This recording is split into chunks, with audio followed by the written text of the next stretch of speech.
Hello, I'm Judy Stiles. Thank you for joining us for this special presentation. Today we're focusing on the city of Carthage, and we're taking a look back at the past thanks to a video that we obtained through KOD and sharing some of the Bob Phillips programs and shows. The program is called Portrait of Carthage from 1985. We'll be showing that in a few moments, but first I'd like to introduce Mark Ellis, the Carthage Chamber President. Thank you for being here today. Thanks, Judy. Happy to be here. You had a chance to see this program. What were your reactions when you take a step back more than 30 years ago in time looking at Carthage? Well, it was really nice to see it because I had remember seeing it originally, but to looking at talking about what had been going on back in 1985, the history leading up to it, talking about the industries that we have in Carthage and many of the things.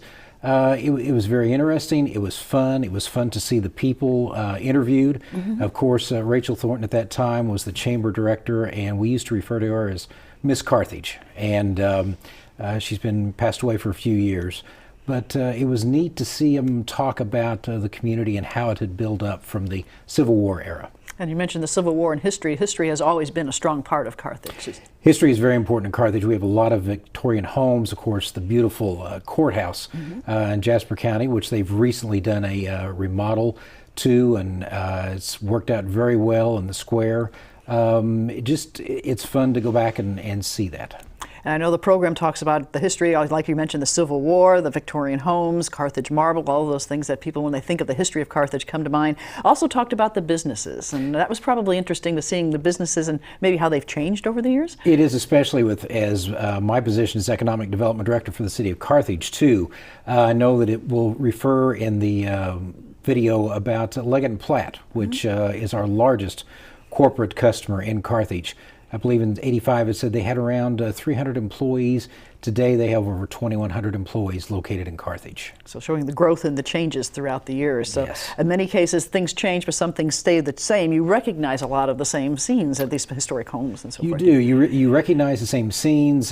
Talks about Carthage Historic Preservation, how they had got started at that time and what they're doing for preservation in the community. Talked about the different industries. We mentioned Carthage Marble, the underground.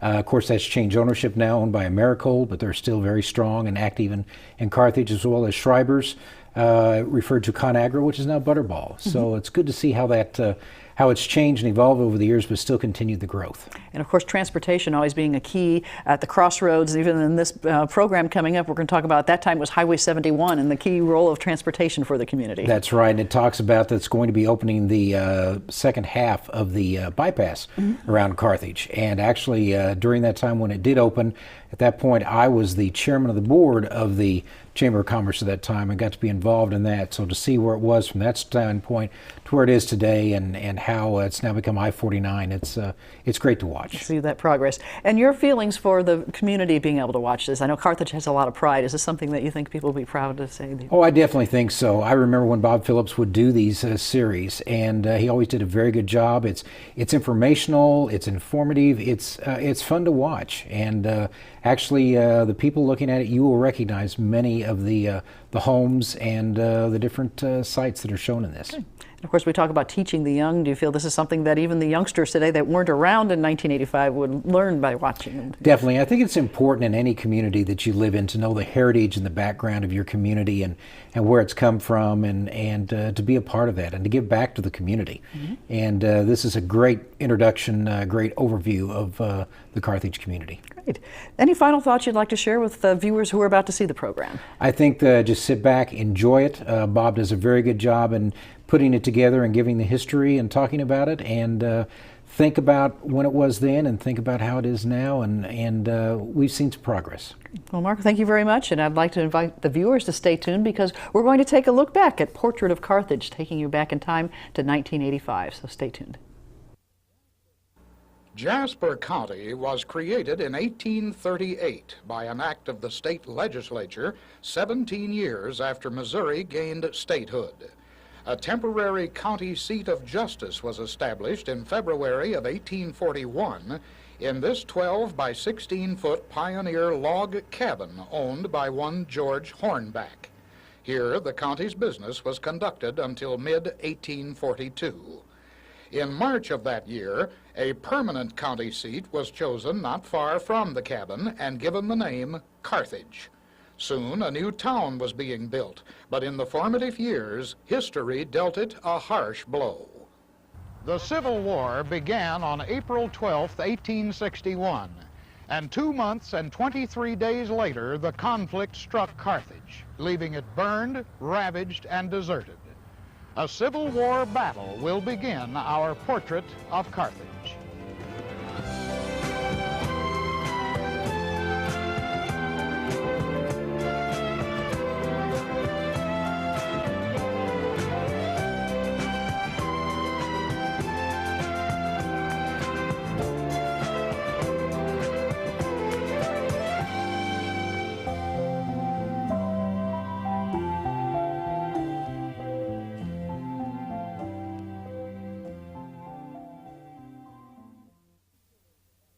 Equally divided by Union and Southern sympathizers at the start of the Civil War, Missouri's allegiance was destined to be determined on the field of battle.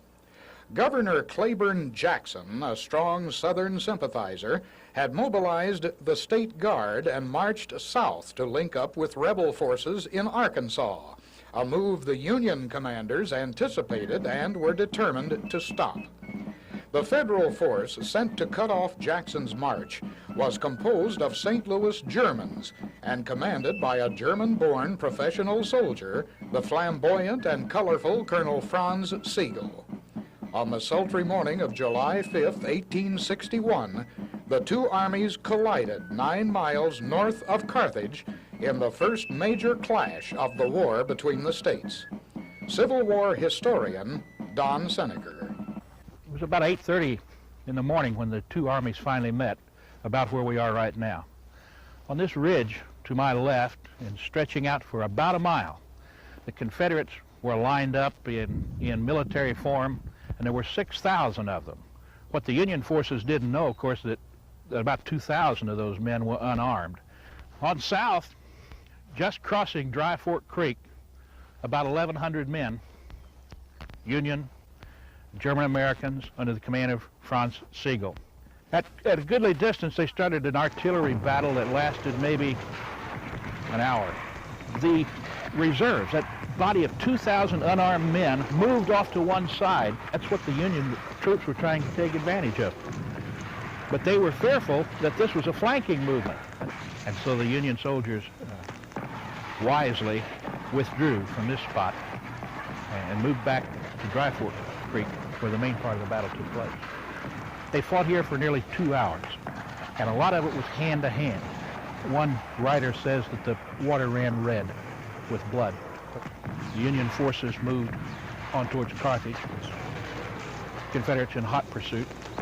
Eugene Field School presently marks the site of where the last real action of this battle took place.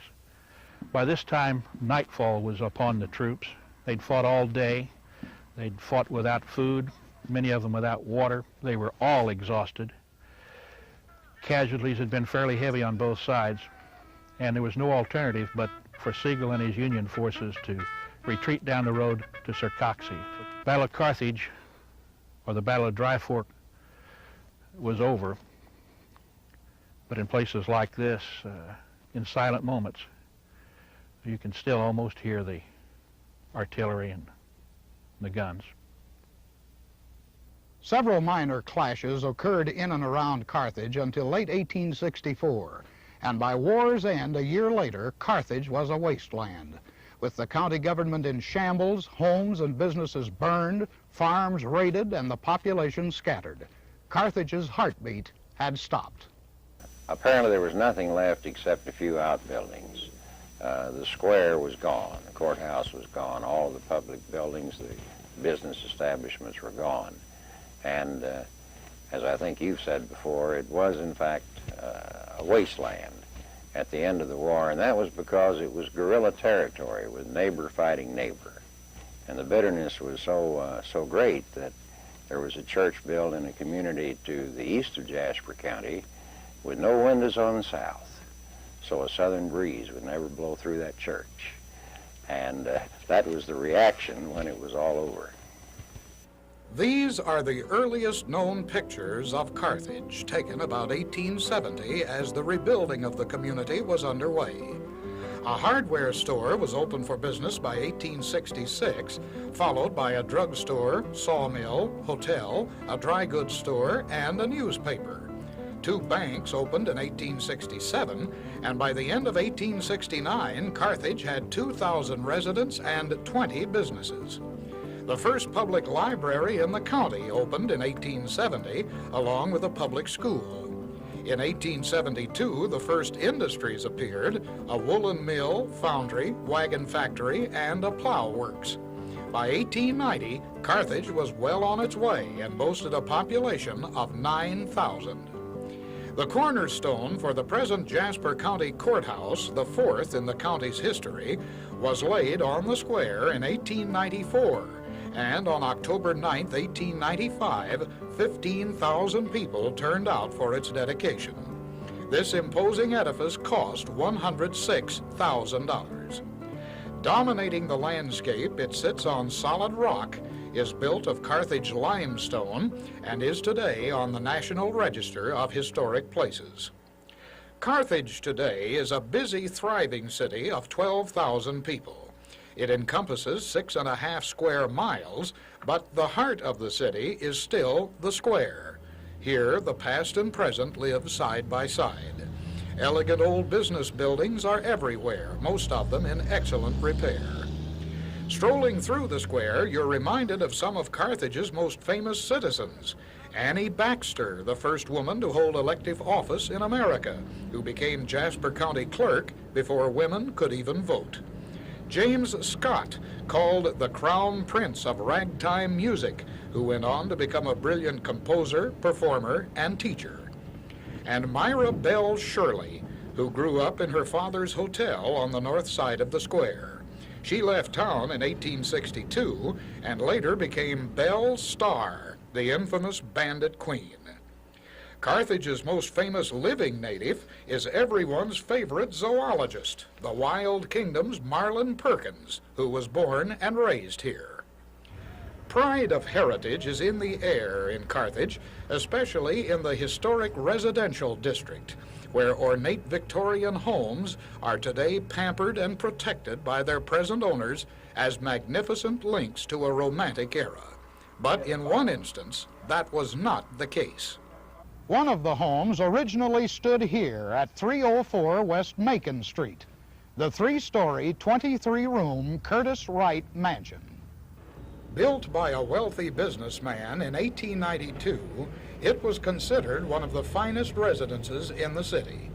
2 years ago, amid controversy, the Curtis Wright was sold to out-of-state developers who had it dismantled, relocated, and reassembled in Arkansas as a tourist attraction. Its loss still disturbs many citizens here, and an organization called Carthage Historic Preservation Incorporated has proposed a city ordinance to protect the city's architectural treasures. In the case of like the Curtis Wright, if it was going to be demolished and moved from Carthage, well, it gives the public time to either buy the house or try to do something with it before it's torn down. The other main thing on the ordinance is if you're going to take a primary historical home and do quite a bit of remodeling on it, where you would actually change the outside appearance as much as 40 to 50%, then they would have to go before the Planning and Zoning and Historic Commission for permission to do that. They just couldn't do it. But any other type of remodeling is pretty much, you can just do about anything you want. It's really not that strict an ordinance. In style, Carthage's great homes can be Romanesque, Italianate, East Lake, Carpenter Gothic, Queen Anne, or a delightful combination of any or all of the above. But they all reflect a time when, to some at least, cost was no object. If you heard today about what these houses cost to build, it would sound very cheap, but I suppose in those days it was proportionately expensive. But the people that built in Carthage and built these large homes had a great deal of money. Most of them were mine owners from the area, so they had enough money to do what they wanted to with their homes. This was how they displayed their wealth, how they showed their neighbors and their friends how successful they were. And the more turrets and porches and towers and peaks and gables they could put on a house, the more impressive it was. The Goucher residence at 1309 South Main is owned today by Mr. and Mrs. Bill Wilson. Of Italianate design, it was built circa 1876 and has 9 rooms. The front doors are of solid walnut with stained glass windows imported from France. Parquet flooring runs throughout the house, and the long staircase is a study in Victorian chic. The downstairs ceilings are 12 feet high. The Spencer Mansion at 1163 Grand is presently owned by Mr. and Mrs. John Williams. Also of Italianate design, it was built in 1870 and has 12 rooms. The interior partitions are solid brick from basement to attic, and the outer walls are 2 feet thick. In 1872, a former Jasper County sheriff owned this house, and rumor has it that county jail inmate labor was used in its construction. The Thomas Davey home at 1130 Grand is now owned by Mr. and Mrs. Bennett Wilson. It was built by a mining investor in 1885 and has 12 rooms. Most of the building materials came from Europe, the exterior brick from England, and the fireplace tiles from Italy. The woodwork is exquisite hand-carved oak and cherry, and each curve of this remarkable staircase is made from a solid piece of wood. These are just a few examples of the many stately homes in Carthage. For the last 10 years, the city has been home to a thriving art colony. Today, many area homes and businesses proudly display the works of several Carthage artists who have achieved national and even international recognition, such as 49-year-old Lowell Davis, who is famous for his paintings, bronzes, porcelains, and plates depicting life in rural America. In 1977, Lowell co-founded the Midwest Gathering of the Artists, now an annual exhibition which draws thousands of artists and art lovers to Carthage each fall. We had our first Midwest Gathering of the Artists, we didn't call it that at the time, and it was such a success. You know, I mean, it was just packed with people. It was an ice storm and a blizzard and everything else, and we just had a sellout show.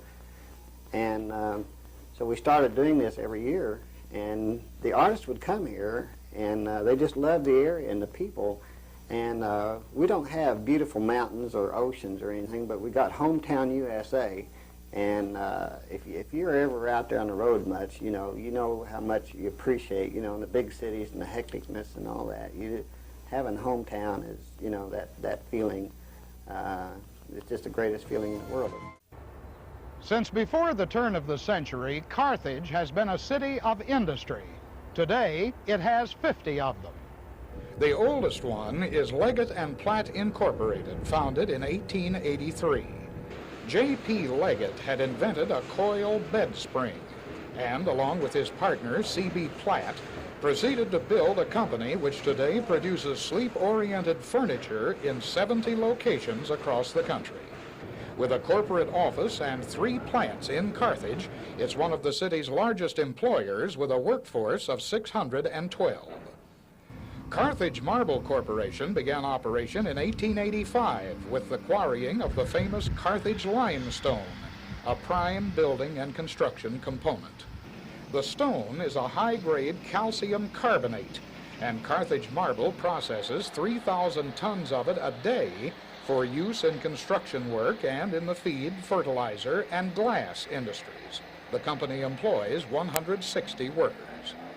Carthage Underground Storage, a subsidiary company, utilizes the space left from years of subterranean quarrying. This giant cavern of some 40 acres lies 70 feet below ground surface and has 18-foot ceilings. Opened in 1970, it provides rental storage space for some 50 area businesses in a temperature and humidity-controlled environment. In 1978, a unique racket club opened in the underground, which features 2 professional-sized tennis courts with a ceiling 32 feet high.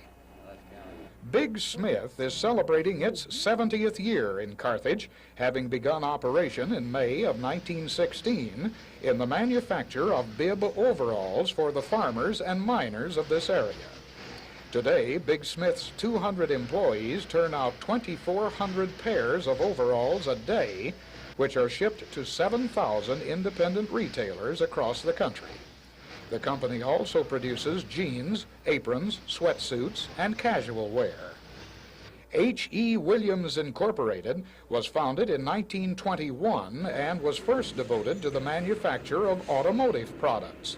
In the 1930s, the company's focus shifted to the production of fluorescent lighting for commercial and industrial use. 200 people are currently employed.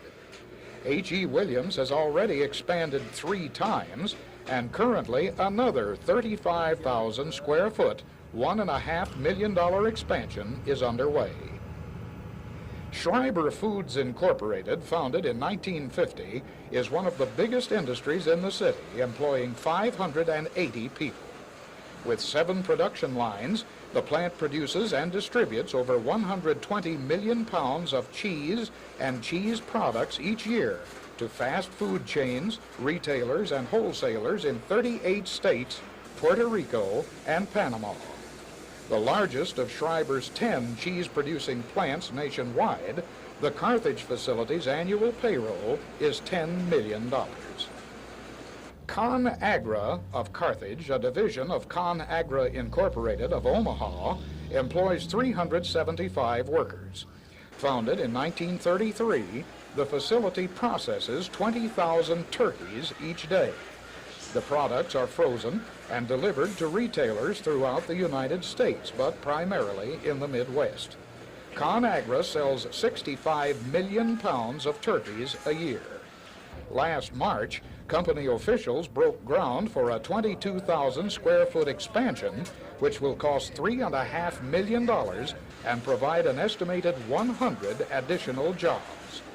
We can just go right on and name our own home industries that have been developed here for the world.